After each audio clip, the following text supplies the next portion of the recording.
Welcome in another video of embedded system student.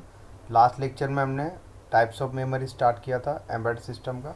ठीक है, तो जिसमें हमने ROM, RAM that is random access memory and जो थर्ड टाइप है हाइब्रिड मेमोरीज। ठीक है, तो जिसका हम आज के इस वीडियो लेक्चर में डिटेल स्टडी करेंगे।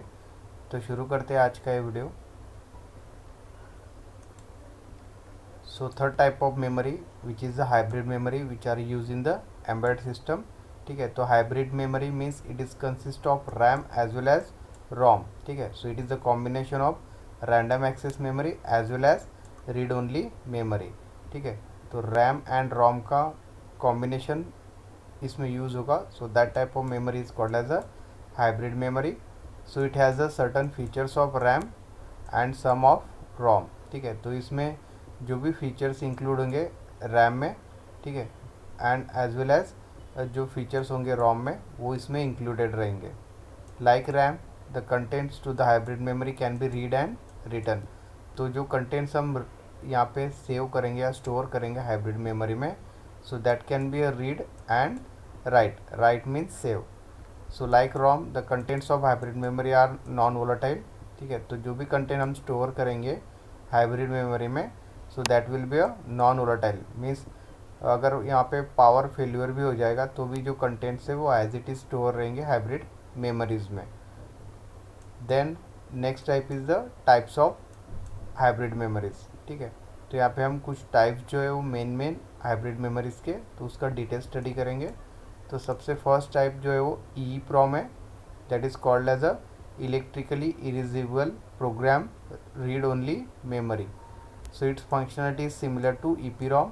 जैसे हमने लास्ट सेक्शन में ईपीरॉम का स्टडी किया था, that is erasable programmable read only memory, but except that the information can be altered by using the electrical signal at the register level rather than erasing all the information. ठीक है, तो ई prom जो है वो same है ईपीरॉम के जैसे, but जो इंफॉर्मेशन स्टोर्ड होगा ई प्रॉम में उसको हम चेंज कर सकते हैं, मीन्स रिप्रोग्राम कर सकते हैं with the help of electrical signal. EPROM में हम अल्ट्रावायलेट लाइट का यूज़ कर रहे थे फॉर डिलीटिंग द डेटा और erasing the data into EPROM. ठीक है, बट यहाँ पे हम इलेक्ट्रिकल सिग्नल्स का यूज़ करेंगे rather than erasing the all information. Means इसमें हम जो सम पार्ट्स ऑफ इंफॉर्मेशन या some part of the memory can be deleted in case of this E prom. So this is then advantage in the field and the remote control application. So in microprocessor system software update is a common occurrence। ठीक है, तो यहाँ पे एक advantage है कि हम यहाँ पे पार्ट ऑफ डेटा यहाँ पे डिलीट कर सकते हैं, इरेज कर सकते हैं।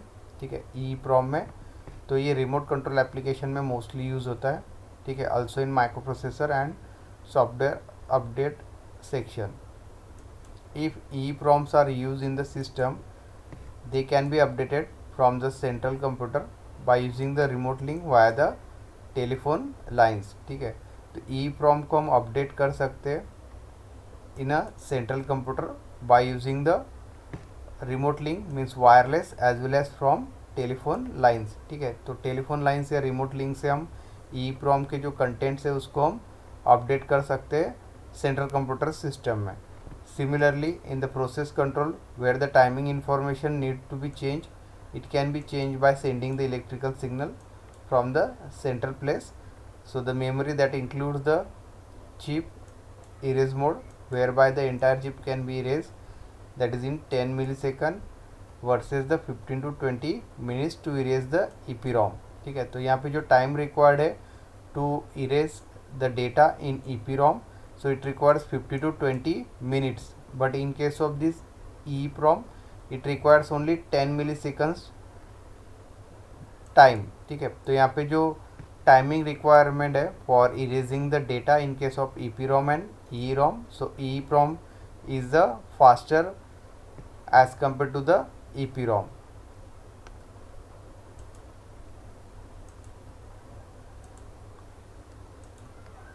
Flash memory sometime called as a flash RAM. ठीक है, तो फ्लैश मेमोरी को फ्लैश रैम भी कहा जाता है। It is a type of constantly powered non volatile memory that can be erase and reprogram in the units of memory called as a blocks. ठीक है। तो फ्लैश मेमोरी जो एक constantly powered non volatile type of memory है, ठीक है। उसको हम इरेज एंड रिप्रोग्राम कर सकते हैं, एंड जो डेटा उसमें सेव होगा in memory of flash RAM that can be in the blocks, ठीक है। तो इसमें ब्लॉक्स में डेटा सेव होगा, जैसे मेमोरी ब्लॉक्स होते हैं, ठीक है। Just like that this is the blocks. So there are different blocks are in that memory, and in that block data will be saved. So it is a variation of electrically erasable programmable read only memory, that is EEPROM, which unlike a flash memory that is erased and rewritten at the byte level, which is slower than the flash memory updating, ठीक है। तो flash memory से EEPROM का जो data reading and writing operation है that is slower, okay. And it can be a read and it can be a rewritten, ठीक है। Means data हम इसमें इरेज भी कर सकते हैं एंड री राइट भी कर सकते हैं। So flash memory is often use to hold the control code such as a basic input output system, जो कि ये बायोस इन पर्सनल कंप्यूटर, ठीक है। तो पर्सनल कंप्यूटर में या कंप्यूटर सिस्टम में जो इनपुट आउटपुट सिस्टम है बायोस, ठीक है, तो इसको कंट्रोल करने के लिए फ्लैश मेमोरी का यूज़ किया जाता है। Then second type of hybrid memory is the flash memory. So as compared in the earlier implementation, today's flash memories usually require the less complex programming algorithm and they are now divided into the several sector, ठीक है। तो जो flash memory है that requires the less complex programming algorithm, ठीक है। तो इसमें जो कॉम्प्लेक्सिटी होगा प्रोग्रामिंग का that will be also less, and this flash memories are divided into the several different sectors.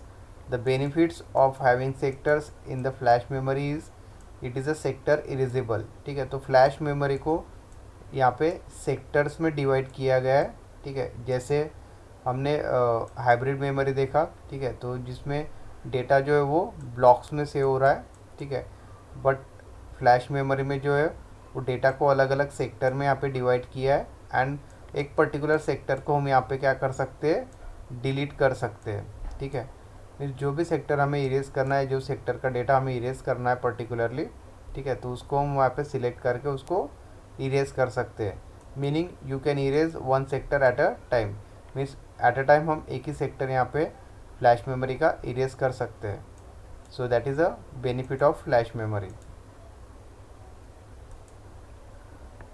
So with the 89C5 microcontroller, the NXP Semiconductor created a variety of 8051 derivatives on chip flash memory, ठीक है। तो 8051 में on chip flash memory available है that take the base advantage of having the combination of micro controller and a flash memory on one chip, ठीक है। तो इसमें जो माइक्रो कंट्रोलर है, ठीक है, तो सेम चिप में यहाँ पे फ्लैश मेमोरी भी अवेलेबल है। So that will be a benefit in the this 8085 version. So Philips did this by providing the additional ROM area containing the code for handling the flash programming, ठीक है। तो Philips का जो micro controller है उसमें additional रोम provide किया गया है, ठीक है, that contains the code for handling the flash programming. तो फ्लैश प्रोग्रामिंग को हैंडल करने के लिए यहाँ पे एक्स्ट्रा रोम प्रोवाइड किया गया है फिलिप्स कंपनी ने, ठीक है।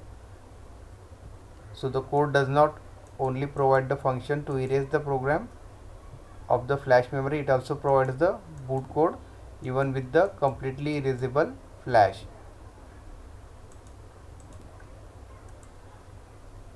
Then third type of hybrid memory is the NVRAM. So in long form is non-volatile random access memories. So that is the NVRAM. So NVRAM is a type of random access memory, ठीक है। तो NVRAM जो एक RAM का ही type है that retains it's information when power is turn off, means NVRAM is usually just a SRAM with the battery backup, ठीक है। तो जिस तरह से हमने देखा कि रैम वोलाटाइल मेमोरी है, कि जब भी पावर स्विच ऑफ होगा रैम के जो कंटेंट्स है वो कोलैप्स हो जाएंगे, ठीक है। बट NVRAM में जो है वो नॉन वोलाटाइल रैम है ये, ठीक है। तो इसमें जो भी इंफॉर्मेशन हम स्टोर करेंगे NVRAM में तो वो नॉन वोलाटाइल हो जाएगा, मीन्स जब भी पावर ऑफ हो जाएगा that data will be stored as it is in terms of in NVRAM. So NVRAM is usually a static RAM. ठीक है, तो स्टैटिक रैम में जिस तरह से नॉन वोलेटाइल मेमोरी है, उसी तरह से NVRAM भी यहाँ पे non volatile memory with the battery backup. ठीक है, सो NVRAM is a small 24 pin DIP that is dual in line package, जो कि एक IC का पैकेज फॉर्म है. ठीक है, तो उस फॉर्म में अवेलेबल है जिसमें 24 पिन्स है.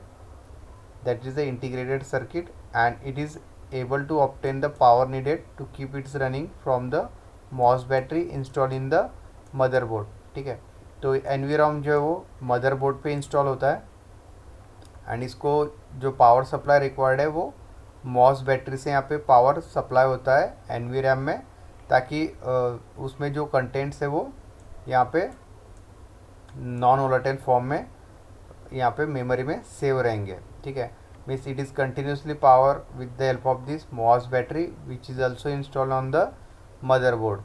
When the power is turned on, the NVRAM operates just like any other SRAM. ठीक है, तो जब भी हम कंप्यूटर सिस्टम का या सिस्टम का पावर ऑन करेंगे, so it behaves like a static RAM, but when power is off, the NVRAM draws enough electrical power from the battery to retain its content. ठीक है, तो जैसे हम कंप्यूटर या सिस्टम को स्विच ऑफ कर देंगे, then this NVRAM will take the power from MOS battery which is installed on the motherboard and its content will be retained.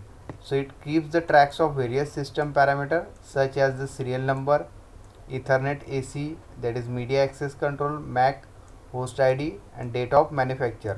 ठीक है, तो NVRAM का जो यूज़ होता है कंप्यूटर सिस्टम में, वो जो सीरियल नंबर है.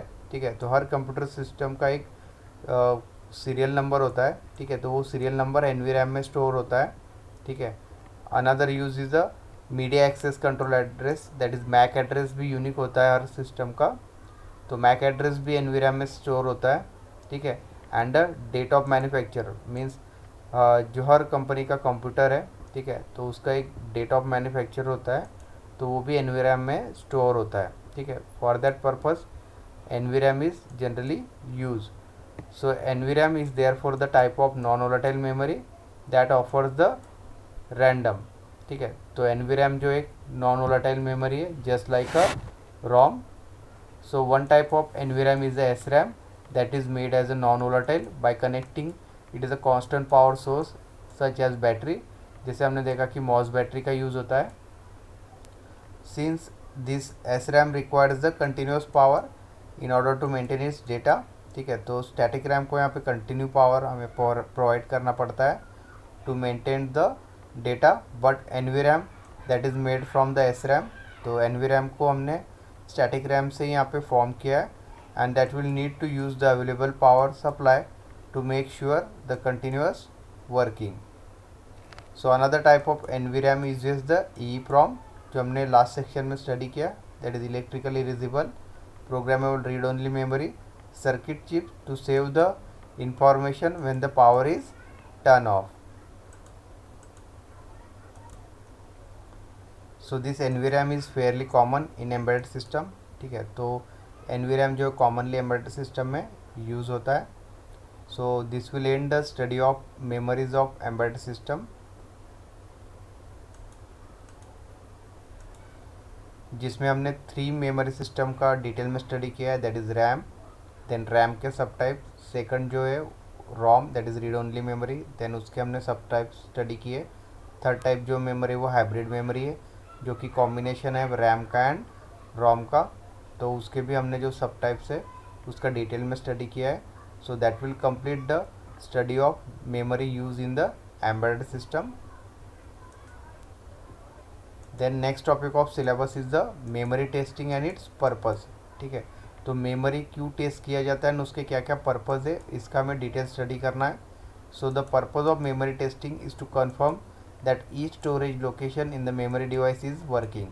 ठीक है, तो जो भी डेटा मेमोरी डिवाइसेस में या मेमोरीज में स्टोर हो रहा है, ठीक है, so that can be a correct one. So for that purpose we have to test the memory.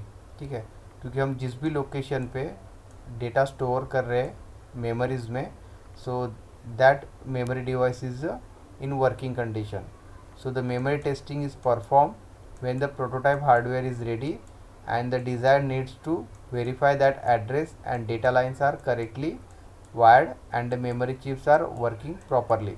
ठीक है, तो मेमोरी टेस्टिंग जो परफॉर्म होता है जनरली, ठीक है, so that is related to the hardware, ठीक है, and designer needs to verify the address, तो जो भी एड्रेस होगा मेमोरी का, that address must be in hexadecimal number system, and जो डेटा लाइंस रहेंगे जिसके थ्रू डेटा मेमोरी में सेव होगा एंड रीड होगा, ठीक है, तो जो डेटा बस है या डेटा लाइन से वो करेक्टली वायर्ड होना चाहिए हार्डवेयर में, ठीक है, एंड जो मेमोरी चीज़ हम यूज़ करेंगे इन आईसी फॉर्म, ठीक है, so that can be a RAM, ROM और हाइब्रिड और flash memory, so the hardware of that memory chip will be work properly. So for that purpose memory testing is performed.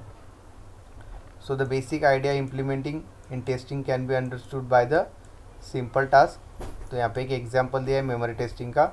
If the number 50 is stored at a particular address, ठीक है, तो 50 जो number है वो एक particular memory location पे save किया गया है, ठीक है, and it is expected that to be there unless the rewritten or erase, ठीक है, तो जो नंबर सेव किया है मेमोरी में 50, तो वो चेंज नहीं होना चाहिए, ठीक है, या इरेज नहीं होना चाहिए, and if all the values are verified by reading back then the memory device passes the test, ठीक है, तो जो नंबर हमने सेव किया है वो एज इट इज़ रीड होना चाहिए सीपीयू में जब भी हम उसे एक्सेस करेंगे, so that number can not be a change और erase. If it is okay then that memory is in working condition, ठीक है, तो ये नंबर अगर हम रीड करेंगे तो 50 रीड होना चाहिए, वो इरेज नहीं होना चाहिए और चेंज नहीं होना चाहिए. अगर ऐसा नहीं होता है सो एट दैट टाइम वो जो मेमोरी वो वर्किंग कंडीशन में means it is okay. So only through the careful selection of data values can make sure passing the result to the meaningful. So there are some difficulties which are involved in the memory testing. First one is it can be difficult to detect all the memory problems with the simple test. तो जैसे हमने यहाँ पे example देखा एक simple memory test है, but all the problems related to the memory that are some complex problems are also there. So it is difficult to find out that problem with this type of simple memory test. So many embedded system also include the memory test that only detect the catastrophic memory failures which might not be even notice the memory chips removal. So that is the basic regarding the memory testing and its purpose. तो next topic में हम जो common memory problems है, ठीक है, तो उसके लिए यहाँ पे उसका डिटेल स्टडी करेंगे. तो जो common source of memory problems है, ठीक है, that is associated with the circuit board and typically circuit boards problems are, ठीक है, तो जो common source of memory problems है so that is related to the simply hardware that is a circuit board, ठीक है, तो यहाँ पे कुछ रीजंस दिए उस प्रॉब्लम के. सो फर्स्ट रीज़न जो है वो circuit board wiring between the processor and memory device, तो जो वायरिंग होगा प्रोसेसर एंड मेमोरी डिवाइसेस में कनेक्शन, ठीक है, so the problem is related to that. Second missing memory chip, जो भी मेमोरी चिप हम इंस्टॉल करेंगे हार्डवेयर में, ठीक है, for data storage, if that will be a missing so that is also one of the problem. Third one improperly inserted memory chip, ठीक है, तो अगर हम मेमोरी चिप को स्लॉट में ठीक से इंसर्ट नहीं करेंगे means that will be a loose one, so that is also the problem related to the memories, ठीक है, तो ये तीन मेन कॉमन प्रॉब्लम्स है. So will study one by one. So first one is the circuit board wiring between processor and memory device, तो जो processor and memory device हम use करेंगे डेटा स्टोरेज में, ठीक है, तो उसके बीच जो वायरिंग रहेगा so that wiring will be a correct one. So these are usually cause by error in design, ठीक है, तो जब मैन्युफैक्चर होगा system so at that time the wiring between the processor and memory device will be a correct one, means there is not shorting between these wiring, ठीक है, तो ये एक रीज़न हो गया. And error in production of the board, ठीक है, तो जो प्रोडक्शन होगा पीसीबी का या मदरबोर्ड का so at that time this wiring will be a correct one, means यहाँ पे शॉर्ट नहीं होना चाहिए जो भी wire processor and memory devices के बीच होगा, ठीक है. Third one any damage after the manufacture, ठीक है। तो मैन्युफैक्चर होने के बाद जो भी मदरबोर्ड या पीसीबी है वो डैमेज नहीं होना चाहिए, ठीक है। अगर वहाँ पे डैमेज होगा वायरिंग का, so it against give the problem. So wires that can be connected to the memory are address line, data line and control line. तो जैसे हमने माइक्रो प्रोसेसर में स्टडी किया है कि it has the 3 buses, address bus first one, data bus second, third is the control bus, ठीक है। So that are also called as a lines, ठीक है। तो यहाँ पे एड्रेस लाइन होगा, डेटा लाइन होगा एंड थर्ड कंट्रोल लाइन होगा। So this address line will select the memory location. तो जैसे हमने स्टडी किया कि डेटा जो है वो मेमोरीज में ब्लॉक में स्टोर होता है एंड हर ब्लॉक का एक मेमोरी एड्रेस होता है जो कि हेक्साडेसिमल नंबर सिस्टम में होता है, ठीक है। So this address line will select the that memory location address. Data line that transfer the data, तो जो भी डेटा स्टोर्ड है मेमोरी लोकेशन पे ब्लॉक्स में, ठीक है, that data can be transfer through the data bus और data line. And third one is the control line that will read और राइट द ऑपरेशन। तो ये कंट्रोलिंग के लिए यूज़ होता है, रीडिंग एंड राइटिंग ऑपरेशन के लिए, ठीक है। So these 3 wires are connected to the memory from the processor, ठीक है। तो ये तीनों जो वायर्स है, ठीक है, तो इसमें यहाँ पे कोई शॉर्ट सर्किट या कोई एरर नहीं होना चाहिए डिज़ाइन में, ठीक है।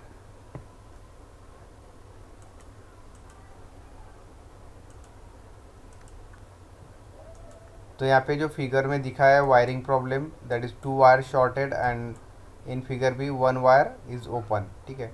तो यहाँ पे जो वायरिंग है बिटवीन मेमोरी एंड प्रोसेसर उसको यहाँ पे दिखाया है, ठीक है, जिसमें ये 2 वायर जो है वो यहाँ पे शॉर्ट हो गए, ठीक है।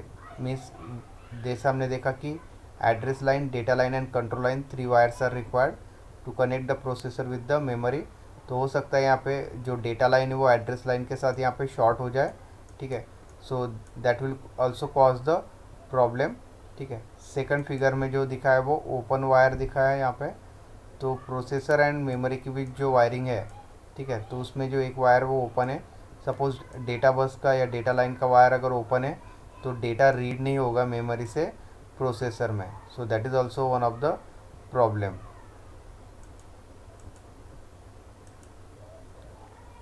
तो यहाँ पे कुछ जो कॉमन प्रॉब्लम्स है related to address line, data line and control line वो लिस्ट यहाँ पे दिया हुआ है। तो first will see the when the address line has a wiring problem.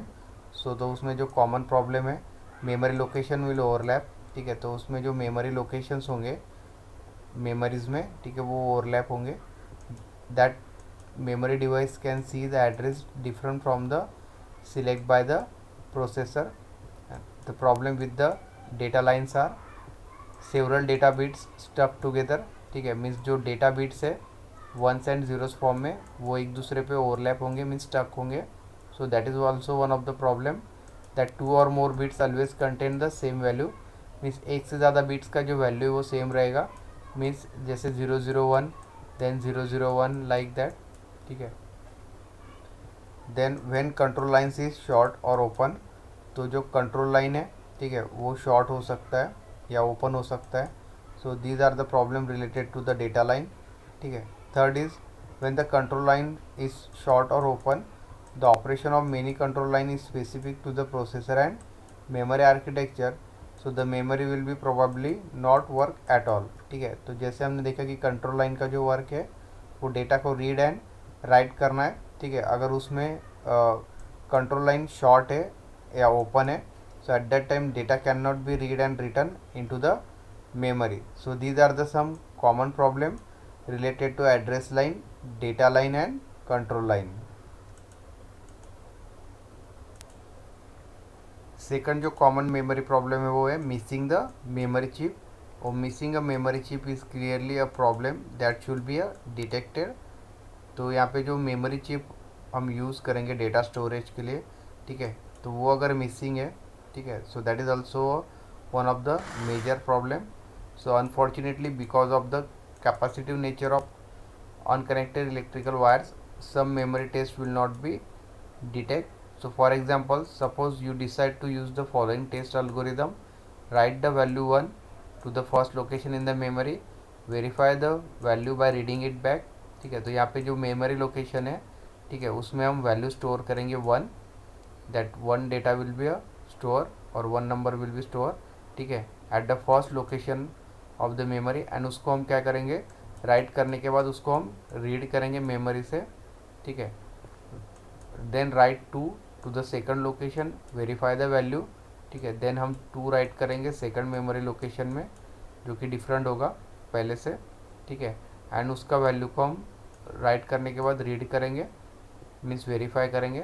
Third, write 3 to the third location and verify it. ठीक है, then उसके बाद नेक्स्ट मेमोरी लोकेशन पे 3 राइट करेंगे। ठीक है, एंड देन उसके बाद हम उसको वेरीफाई करेंगे, मीन्स रीड करेंगे।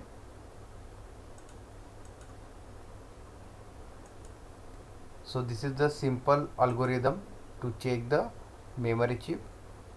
So because each reading occurs immediately after the corresponding write, so it is possible to that the data read back represent nothing more than the voltage remaining on the data bus from the previous write.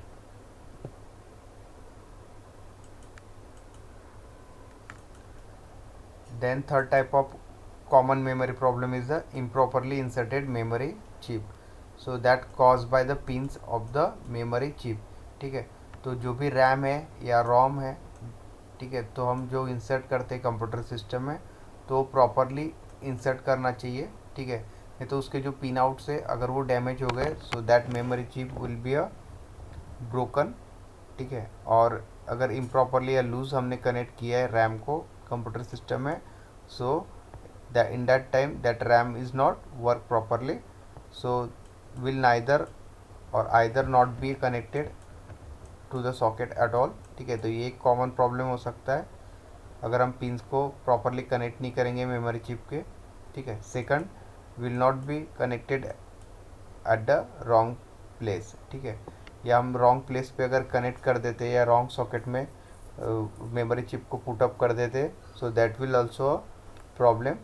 तो उसके जो outputs रहेंगे या symptoms जो रहेंगे, system behave same as through there is a wiring problem और missing chip, and for detection purpose detected by the any test. ठीक है, तो जो मेथड्स हमने प्रीवियस सेक्शन में स्टडी किया, ठीक है, वही टेस्ट है यहाँ पे कंफर्म करके हम यहाँ पे जो इम्प्रॉपरली इंसर्टेड मेमोरी चिप है उसको हम फाइंड आउट कर सकते हैं। So these are the 3 common problems related to the memories. तो आज का वीडियो लेक्चर हम यही एंड करते हैं। नेक्स्ट वीडियो लेक्चर में हम मेमोरी टेस्टिंग का डिटेल में स्टडी करेंगे। So thank you.